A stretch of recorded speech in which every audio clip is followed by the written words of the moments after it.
Hi, my name is Joanna Whitney. I am an intuitive artist and a student of natural law.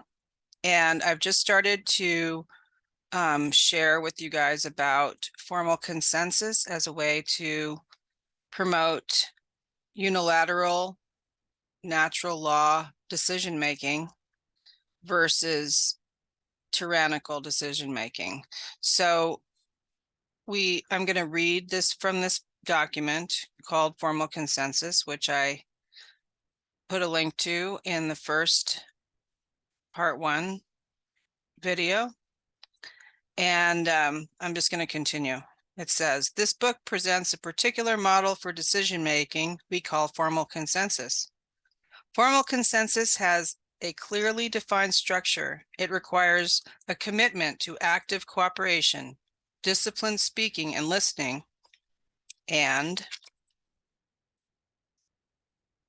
respect for the contributions of every member. Likewise, every person has the responsibility to actively participate as a creative individual within the structure. Avoidance, denial, and repression of conflict is common during meetings. Therefore, using formal consensus might not be easy at first. Unresolved conflict from previous experiences could come rushing forth and make the process difficult, if not impossible. Practice and discipline, however, will smooth the process.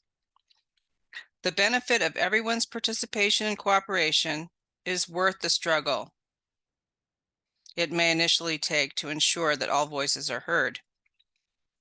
It is often said that consensus is time-consuming and difficult. Making complex, difficult decisions is time-consuming, no matter what the process. Many different methods can be efficient if every participant shares a common understanding of the rules of the game. Like any process, formal consensus can be inefficient if a group does not first assent to follow a particular structure. This book codifies a formal structure for decision-making. It is hoped that the relationship between this book and formal consensus would be similar to the relationship between Robert's Rules of Order and parliamentary procedure. Methods of decision-making can be seen on a continuum, with one person having total authority on one end and sharing power and responsibility on the other. The level of participation increases as long as this decision-making continuum. Oligarchies and autocracies offer no participation to many of those who are directly affected. And then I changed the last sentence to say, member representative, 2/3 majority rule, and consensus of all members involve everyone.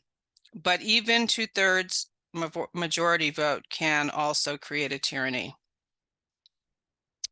So I'm going to go back now and look at this through the lens of natural law. First of all, I haven't seen this much lately, so it would require something that we haven't really been practicing that I've noticed recently. Commitment to active cooperation, disciplined speaking and listening, and respect for the contributions of every member. The globalists have done a really good job through social media and the media and through, well, yeah, those two things, I would say, to completely tear down all of our structures of cooperation, active cooperation, and respect for each other, and respect for each person's contribution. But if we're going to snap out of this trance that we're in, where we're headed for complete and total disaster, we are going to have to start to behave the way that we used to behave when we had manners and respected each other and were patient and cooperated actively. It's going to take work and effort. I would suggest meditation would be a good place to start. quieting the inner voices that want you to leap out of your chair. You know, I don't know if you're like me or not. I have an inner volcano that erupts, and then I freak out if people are saying things I don't like, or if it's things are taking too long, or if the obvious, if what appears obvious to me isn't obvious to other people.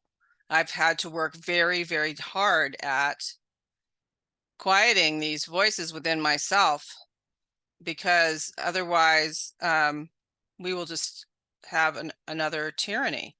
Each individual person has to have the time and the encouragement and the space to participate equally in group decision making if we are going to act under natural law. Likewise, every person has the responsibility to participate. A lot of people are too afraid to participate given their traumatic upbringing. So they're going to have to be encouraged to participate.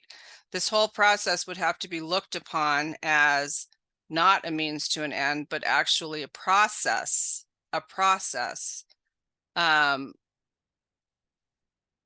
whereby an enjoyable journey, whereby the end product would just be something that we happened upon, rather than being focused on getting an answer right now.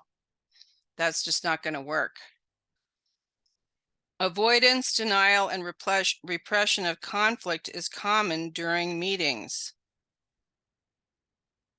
Yes, that's exactly right. But what if conflict was actually a creative experience, whereby the spirit was able to communicate to the rest of the group through the through the conflict, and then you could excuse me come up with answers that you wouldn't normally have attained otherwise. But this is going to require putting aside the ego, you know, and this is a big problem here, because I mean, not just here, I mean here on earth at this point, because the globalists have set about through schooling and parenting and trauma and TV violence to educate us to avoid conflict, that conflict is bad, not know how to deal with conflict. Most people want to avoid conflict at all costs, whereas could be a creative endeavor. It could bring up things to break through. But the ego, if the ego feels like it's going to die, then it feels like life and death to the person who's experiencing it, and they just want harmony at any cost, which is what has gotten us into the situation we're presently in right now, where we're about to, you know, become a complete socialist environment. Unresolved conflict from previous experiences could come rushing forth and make the process difficult, if not impossible. Practice and discipline, however, will smooth the process. Discipline. I mean, how many of us have discipline? Some people do. I mean, if you have an exercise program or some other discipline, meditation discipline, or work, if you work at work and don't, you know, stray from work and sneak out the back and text on your phone, then you have some discipline, so you can transfer those skills to this process. But it's still going to be difficult nowadays, because we have become so much a society where we expect to get our way right away. Instant gratification has become the norm.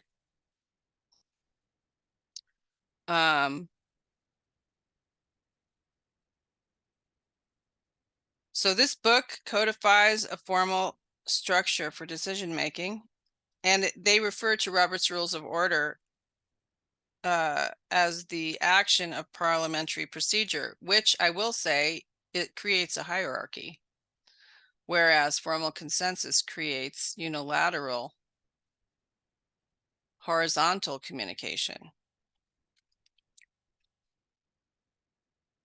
methods of decision-making can be seen on a continuum with one person having total authority on one end and sharing power and responsibility on the other. So that's where we want to get to, although it will be uncomfortable because it doesn't come naturally anymore. But if we want freedom, we have to change the way we operate in any type of group situation, including our relationships with our partners. The level of participation increases along this decision-making continuum. Oligarchies and autocracies offer no participation to many of those who are directly affected. That's what we're up against right now. There is no benevolent dictator. So I have seen it where a group used 2/3 majority, which is actually better than, you know, majority rule. But even then, one person might have the insight into the truth. And if they lose out because they were in the 1/3, it could steer the group off a cliff, which is why consensus is actually a better form of decision-making than 2/3 majority. Even though it creates conflict and impatience in the members of the group, that one person might be the one who sees the dangers of the decision down the road, whereas the others are sold on it for some personal reason. And continuing to discuss the situation using these methods could prove to be the saving of the group completely. I've seen this happen. I've seen it where one person knew that the thing was going to go to heck if they went down this path, and because they were using 2/3 majority, that person lost out, and in the end the group dissolved because the 2/3 majority acted against their principles because they wanted their way. So because the reason why I'm bringing this up and doing this is because under natural law, there are no authorities. So therefore, we have to figure out a way to make decisions horizontally so that everyone, even people who are traumatized and afraid to speak up and don't know how to speak up, are given equal time and equal importance to speak up and help in the decision-making process.